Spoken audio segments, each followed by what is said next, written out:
নমস্কাৰ, নিউজ আছামৰ দৰ্শকসকলক এক গুৰুত্বপূৰ্ণ খবৰ দিবলৈ ওলাইছোঁ। সৰ্বোচ্চ ন্যায়ালয়ে এক বৃহৎ ৰায়দান জাৰি কৰিছে। ধৰ্মৰ বিৰুদ্ধে কৰা ঘৃণাসূচক মন্তব্যৰ বাবে এই ৰায়দান সৰ্বোচ্চ ন্যায়ালয়ৰ।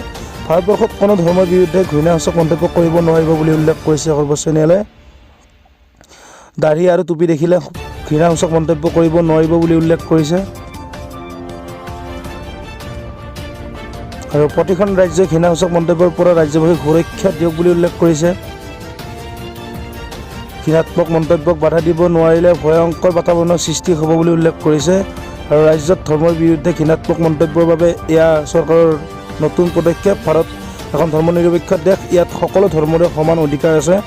চৰকাৰবোৰে ব্যৱস্থা নল'লে সকলোৱে আইন হাতত তুলি ল'ব বুলি উল্লেখ কৰিছে।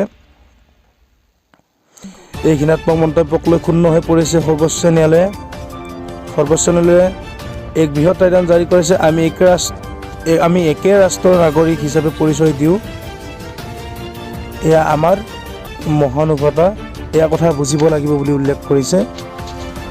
সৰ্বোচ্চ ন্যায়ালয়ে এক বৃহৎ ৰায়দান জাৰি কৰিছে। ধৰ্মনিৰপেক্ষ ৰাষ্ট্ৰত ধৰ্মক লৈ দিয়া ঘৃণাত্মক মন্তব্যৰ স্থান নাই বুলি উল্লেখ কৰিছে সৰ্বোচ্চ ন্যায়ালয়ে। আৰক্ষী দাড়ি টুপি পিন্ধা লোকে এজাহাৰ দিলে ব্যৱস্থা ল'ব লাগিব বুলি উল্লেখ কৰিছে। 2021 চনৰ 4 জুলাইত কাজিম আহমেদ নামৰ এজন ব্যক্তিক নিৰ্যাতিত চলাইছিল আৰু তেওঁ এজাহাৰ দিয়াৰ পিছতো আৰক্ষীয়ে ব্যৱস্থা গ্ৰহণ কৰা নাছিল। সেইবাবেই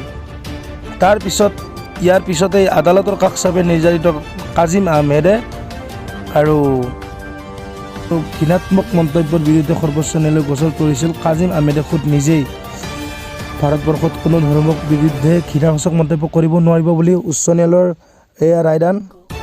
সৰ্বোচ্চ ন্যায়ালয়ে কয়, দাঢ়ি আৰু টুপি দেখিলে ঘৃণাসূচক মন্তব্য কৰিব নোৱাৰিব কোনেও। প্ৰতিখন ৰাজ্যই ঘৃণাসূচক মন্তব্যৰ পৰা ৰাজ্যবাসীক সুৰক্ষা দিয়ক বুলি উল্লেখ কৰিছে। ঘৃণাত্মক মন্তব্যবোৰক বাধা দিব নোৱাৰিলে ভয়ংকৰ বাতাবৰণৰ সৃষ্টি হ'ব বুলি উল্লেখ কৰিছে।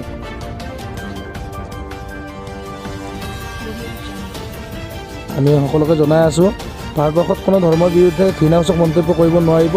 দাঢ়ি আৰু টুপি দেখিলেও ঘৃণাসূচক মন্তব্য কৰিব নোৱাৰিব বুলি উল্লেখ কৰিছে সৰ্বোচ্চ ন্যায়ালয়ে। প্ৰতিখন ৰাজ্যই ঘৃণাত্মক মন্তব্যৰ পৰা ৰাজ্যবাসীক সুৰক্ষা দিয়ক বুলি সৰ্বোচ্চ ন্যায়ালয়ে উল্লেখ কৰে। ঘৃণাত্মক মন্তব্য বাধা দিব নোৱাৰিলে ভয়ংকৰ বাতাবৰণৰ সৃষ্টি হ'ব বুলি উল্লেখ কৰিছে। ভাৰত এখন ধৰ্মনিৰপেক্ষ দেশ, ইয়াত সকলো ধৰ্মৰে সমানে অধিকাৰ আছে বুলি উল্লেখ কৰিছে।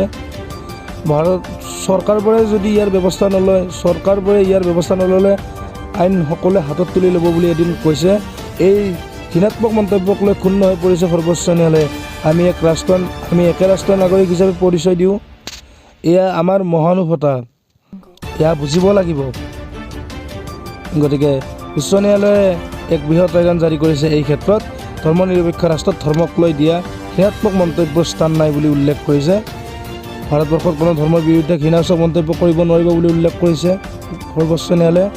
দাঢ়ি আৰু টুপি দেখিলে ঘৃণাসূচক মন্তব্য কৰিব নোৱাৰিব কোনেও। আৰু এয়া ধৰ্মনিৰপেক্ষ দেশ, প্ৰতিখন ৰাজ্যই ঘৃণাত্মক মন্তব্যৰ পৰা ৰাজ্যবাসীক সুৰক্ষা দিয়ক বুলি উল্লেখ কৰিছে। ঘৃণাত্মক মন্তব্যক বাধা দিব নোৱাৰিলে ভয়ংকৰ বাতাবৰণৰ সৃষ্টি হ'ব এদিন। ভাৰত এখন ধৰ্মনিৰপেক্ষ দেশ, সকলো ধৰ্মৰে সমান অধিকাৰ আছে। ইয়াত কোনেও কাৰো ধৰ্মক সমালোচনা কৰিব নোৱাৰে। চৰকাৰবোৰে ব্যৱস্থা নল'লে আইন সকলোৱে এদিন হাতত তুলি ল'ব বুলি উল্লেখ কৰিছে। এই ঘৃণাত্মক মন্তব্যক লৈ ক্ষুণ্ণ হৈ পৰিছে সৰ্বোচ্চ ন্যায়ালয়ে। আমি এক ৰাষ্ট্ৰৰ নাগৰিক হিচাপে পৰিচয় দিওঁ, এয়া আমাৰ মহানুভৱতা, এয়া বুজিব লাগিব।